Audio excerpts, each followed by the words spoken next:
ഇന്ന് നമുക്ക് അമ്പലത്തിൽ പോകാൻ ഒരു ഗെറ്റ് റെഡി വിത്ത് മീ ആയാലോ? അപ്പോൾ ആദ്യം ഞാൻ ദേ കുളിച്ചൊക്കെ വന്നിട്ട് ടോണർ അപ്ലൈ ചെയ്യുകയാണ് കേട്ടോ. ടോണർ അപ്ലൈ ചെയ്തതിന് ശേഷം മോയ്സ്ചറൈസർ അപ്ലൈ ചെയ്യുകയാണ്.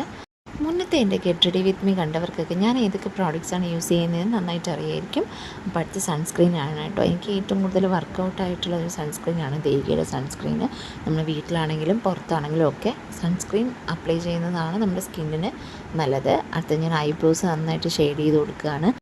ഐ മേക്കപ്പിന് ഞാൻ കാജലും ഐലൈനറുമാണ് എടുത്തിരിക്കുന്നത്. രണ്ടും സ്റ്റുഡിയോയുടെ തന്നെയാണ് കേട്ടോ. സ്റ്റുഡിയോയുടെ ഐലൈനർ എന്ന് പറഞ്ഞു കഴിഞ്ഞാൽ എത്ര വാഷ് ചെയ്താലും പോകാൻ ഭയങ്കര പാടാണ്, ഭയങ്കര വാട്ടർ പ്രൂഫാണ് കേട്ടോ. അടുത്തത് ഞാനൊരു ധാവണിയാണ് കേട്ടോ എടുത്തിരിക്കുന്നത്.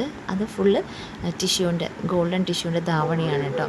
അതിൻ്റെ കൂടെ ഞാൻ ഗ്രീൻ കളർ വളയാണ് കേട്ടോ പെയർ ചെയ്യുന്നത്. കാരണം മാലയും കമ്മലും പാലക്കേട് ആയതുകൊണ്ട് ഗ്രീൻ കളർ വള പെയർ ചെയ്തു, മാലയിട്ടു. പിന്നെ ഇത് സിമ്പിളായിട്ടുള്ള കമ്മലാണ് കേട്ടോ. അപ്പോൾ അതും ചെയ്തു. പിന്നെ എനിക്ക് തുളസിക്കതിർ ഇങ്ങനെ വെക്കുന്നത് ഭയങ്കര ഇഷ്ടമാണ്. തുമ്പിൽ അങ്ങനെ തുമ്പ് കെട്ടിയിട്ട് തുളസിക്കതിരും പിച്ചിപ്പൂവും വെച്ചു. പിന്നെ പൊട്ട് തൊട്ടു, സിന്ദൂരം തൊട്ടു.